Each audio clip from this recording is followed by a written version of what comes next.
Monsieur le ministre. Bonjour. Bonjour. Au sortir d'une réunion hebdomadaire de suivi de la gestion des inondations, pouvez-vous nous faire un résumé en français et en wolof? Oui, très rapide, parce qu'effectivement, j'ai quelques autres urgences à faire au bureau. Et puis après, comme vous le savez, vous me parlez que je vais me changer et courir sur le terrain. Là, effectivement, chaque lundi, en général, on les fait les vendredis. Ce sont des réunions hebdomadaires avec tout le comité national de gestion des inondations. Nous nous réunissons pour faire le point, faire les évaluations, évaluer ce qui a été fait en amont et programmer pour la semaine suivante. Mais comme malheureusement chaque vendredi on a quelque chose à faire et puis on est sur le terrain en général, on l'a repris aujourd'hui ce lundi. Donc nous venons de faire cette évaluation. Il y avait toutes les structures ici opérationnelles, notamment les forces armées, la brigade nationale des sapeurs-pompiers et d'autres ministères, notamment l'AGEROUTE était représentée ici, le Promoville était là, bien entendu aussi l'équipe de l'ONAS, la direction de la prévention des inondations, l'ADM et puis même l'ANACIM et puis d'autres. Tout le monde était là pour représentant aussi le conseiller technique du Premier ministre qui suit un peu ce que nous faisons, le gouverneur de Dakar. Et nous avons évalué ce qui s'est passé et c'était pour moi l'occasion vraiment de féliciter et d'encourager encore une fois les équipes qui se sont mobilisées ces derniers jours. Vous savez qu'on a vécu notre premier problème à Touba suite à ces inondations avec 140 mm qui sont tombés en quelques heures à Touba, occasionnant des inondations dans de nombreuses villes, nombreux quartiers de la ville sainte. Et toutes les équipes qui étaient sur place jusqu'à tard la nuit hier, mes directeurs étaient encore là-bas. Moi j'y étais avant-hier, avant de partir de Touba pour Kaolack, ensuite Mbirkilan, Kaffrine, etc. Et ils sont venus nous rendre des comptes sur le travail qui est en train de se faire à Touba, où la plupart des quartiers qui étaient sous les eaux il y a quelques jours sont maintenant exondés. Le réseau est en train de circuler et de fonctionner correctement. Les capacités de pompage ont été augmentées. Ils ont aussi fait le point sur tous les appuis vraiment remarquables du gouvernement qui ont été envoyés à Touba par l'ensemble des structures qui se sont mobilisées. D'ailleurs, je vais reprendre mes tournées dans d'autres régions dans les prochains jours. Et voilà, au total, c'est pour dire, comme je l'ai dit à chaque fois, l'hivernage n'est pas encore terminé. Il faut qu'on reste vigilant, qu'on reste saisi et alerte. J'ai demandé à toutes les équipes ici de garder tout le dispositif et de le renforcer parce qu'on peut encore faire face à des pluies extrêmes qui pourraient venir dans les prochains jours. Les consignes que j'ai données à mon ministère, à l'ensemble de ceux qui sont avec moi, c'est de rester sur le terrain, d'être aux côtés des populations, d'être à leur écoute et d'apporter des solutions, Inch'Allah, jusqu'à la fin. Et après, on mettra en place les solutions structurantes annoncées par M. le Président de la République pour soulager les populations sénégalaises. Donc, li ñu doon waxtaanee fii, c'était pour encourager les équipes qui se sont mobilisées. Vraiment, tout le monde était là pour évaluer li xewoon ci biir semaine bi, notamment Touba. Démb rek ba ci guddi le directeur yu bëri doog a dellu si Dakar pour ñu def réunion bi. Bu ñu paree ñu ci bëri dama leen di yebalaat ñu dellu ci yeneen région yi aussi pour mën a def liggéey bi. Équipe yi ñu teg foofu à Touba liggéey bi quartier yu bëri woon ndox mi am na ci yu mu jeex yeneen yu bëri wàññeeku na waaye maa ngi profité ci occasion bi gannaaw bu ma gërëmee félicité encouragé surtout équipe yëpp armée ñu ngi woon fii ci biir réunion bi parce que structure opérationnelle bi nga xam ne chaque semaine dama leen di réunir ñoom ñooy ñi nga xam ne ñoom ñooy saytu liggéey bi ñoom ñooy def plan yi projection yi ensuite bu ñu paree ñu ñëw évaluer ko tey loolu la ñu doon def xool taxawaay yi lan moo ci baax lan lañ ci war a jagal lan lañ ci war a yokk ainsi de suite.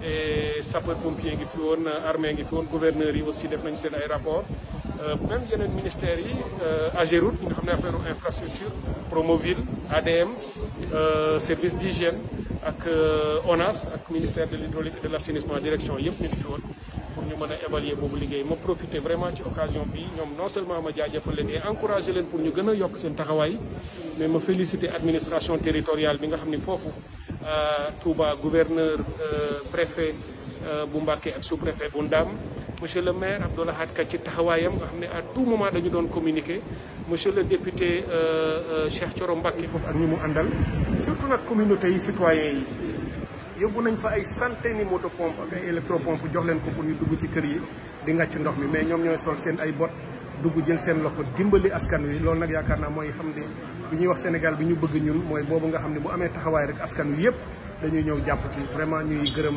di féliciter citoyens yi ñu jàppale dégg nañu vraiment message du président de la République appel communautaire bi mu wax pour ñëpp ñëw jàpp ci def nañu ko loolu nag lu ñuy rafetlu la ñuy gërëm itam foofu à Touba sëriñ bi ci comité bi mu teg ñëpp ñëw jàpp sama directeur yi ñëw ci waa Hizbut Tarqiyyah nekk ci waa Touba ca kanam nekk ci Serigne Bass Abdou Khadre ma koy nuyu di ko ziar moom itam rek ñu ngi coordonné di wax lu bari ci téléphone di coordonné opération yi ma koy gërëm ci taxawaayam di leen wax ni comme ni ñu ko diggee woon lu mu metti rek dinañu gis état bi à leur côté te lu mu guddi lu mu yàgg dañu fay nekk di leen dimbali. Donc def nañu évaluation semaine bi ñu génn semaine bii ñu jëm météo wax nañu nit ay taw dinañu mën a ñëwaat fii ak fin de semaine moo tax ñu leen di wax ni bu kenn bàyyi bu kenn jàpp ni mbir yi jeex na mu ngi suñu kanam waaye bu ñu continuer vigilant rek incha allah dinañ ci indi ay saafara yu bare. def nañu Touba li ñu fa def ba mu fa jógee dama dem Kaolack dem Birkelane dem Kaffrine doog a dellu si Dakar maa ngi waaj beneen yoon boo xam damay dem ci yeneen région noonu rek boobu directive aussi laa jox samay directeurs ñëpp bureau yi baax na tey dañu ñëw pour def liggéey bi dem signé ji yi nga xam ne mënul ñàkk waaye bu ma paree rek damay dindi cravate bi dindi costume bi daal di jëlaat dallu bot yi ñu dem sur le terrain dem liggéey yi nekk rek ci wetu askan wi parce que loolu mooy suñu responsabilité moo tax ñëpp dama leen ni bu leen kenn dévier bu leen kenn divertir dafa bëri nag divertissement maa ngi gis mbokk yi bon suñu gaaw opposition yi ñu ngi coow rek bon loolu nag moom moo leen dese parce que xëy na seen liggéeyu opposant la ñuy def mais ñun daal ñu ngi ci li ñu war a nekk parce que askan wi aussi loolu la ñu soxla ci ñun askan waa ngi ñu ciy jàppale comprendre nañ ñu wax naa sama directeur yëpp bu kenn gestu bu kenn perdre ce temps ci ay coow nañu nekk rek ci liggéey bi di jox ay solution askanu Sénégal donc ñu ngi leen di gërëm bu baax a baax kon ñu ngi continuer di dem ci liggéey bi aywa waaw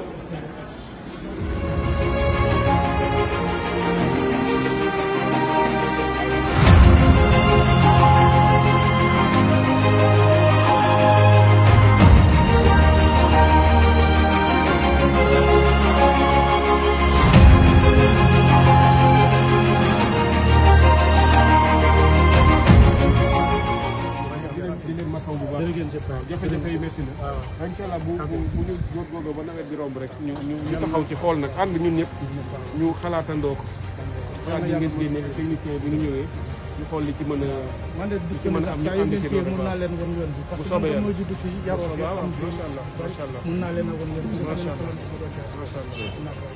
jërëjëf ñu ngeen doon jàmm.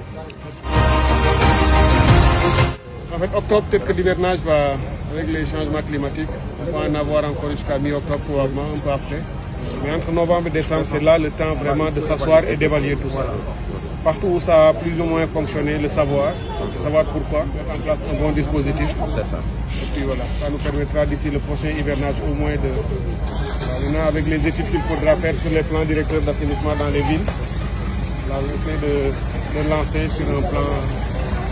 quinquennal kon on est en train de travailler. maa ngi leen di nuyu yéen ñëpp kenn ku si nekk si turam ak santam di lay gisal si nuyoo bi ministre bi di lay teg sa wàccuwaay bu baax a baax di sant yàlla bu baax si ñëw bi nga xam ne ak si nga ko fii kontaan nañ ci trop di si ñaanal yàlla mu nekk si yokkute si jaaree si bàcc. monsieur le ministre di la jaajëfal encore une fois di wax ne sa taxawaay ci Kaolack ñun ñu koy rafetlu ndax dégg nga fi jafe-jafe ñëw fi déggaat ko fi ñëwaat fi. loolu ñu ngi lay sant ñu ngi lay gërëm. bu ñu jógee fii dinañu def un peu le point ak waa sapeur ak équipe yëpp. ñu xool lan la ñu mën a def ci urgence bi. dëgg la parce que sama visite bi loolu moo ko sabab. dëgg la pour ñëw xoolal sama bopp. parce que toog ñu may yónnee maa ngi jot vidéo yëpp. bis bu ne Pape yónnee ma ñii ñëpp li ngeen di def maa ngi koy gis. waaye dara mënul remplacer ñëw mu gisal sama bopp. dëgg la te itam président de la république wax ngeen ko di ko nuyu ak premier ministre. ñoom seen bopp ñu ngi leen di nuyu di leen masawu. sama présence fii mel na ni ñoom ñoo fi taxaw. parce que lii fi xew lépp dañ koy kii vidéo bu ma jot dama leen koy yónnee ñoom seen bopp. parce que noonu la ñuy liggéeyee ñoom dañu bëgg xam lépp lu askan wi di dund. ci au quotidien jafe-jafe yi ñu koy xam. ci sant di leen gërëm wane ngeen dal ak yaru ak patience ak gëm yàlla. te loolu rek doy nañu ñun loolu sedd na suñu xol. ñu xam ne am nañ population bu nekk ci ay jafe-jafe ci ay métit waaye am na responsabilité. bu tax mu xam ni ñii kat ñu ngi ciy def yitte ñu ngi def lu ñu mën dina jël tuuti temps waaye dama ko promettre woon Sénégalais yëpp ni leen nawet bi bu jotee li ñu mën lépp dinañ ko def waaye li nga xam ni mënuuf ci xej fu ngeen tourné di ngeen ñu gis seen wet bu ñu amee pompe indi bu ñu amee carburant indi bu ñu amee leneen même jàppale yeneen dinaa ci ñëw ñu indil leen. bu ñu jooyee gis nga taxaw seen wet lii lañ mës a manqué. jërëjëf monsieur le maire. ñu def fu ngeen nekk rek incha allah da ngeen am soxla ngeen ñaan te ñu. jërë ngeen jëf macha allah kontaan nañu baax a baax jërë ngeen jëf. gàttal daal ñu ngi sant ñëpp di gërëm ñëpp di ñaan yàlla taxaw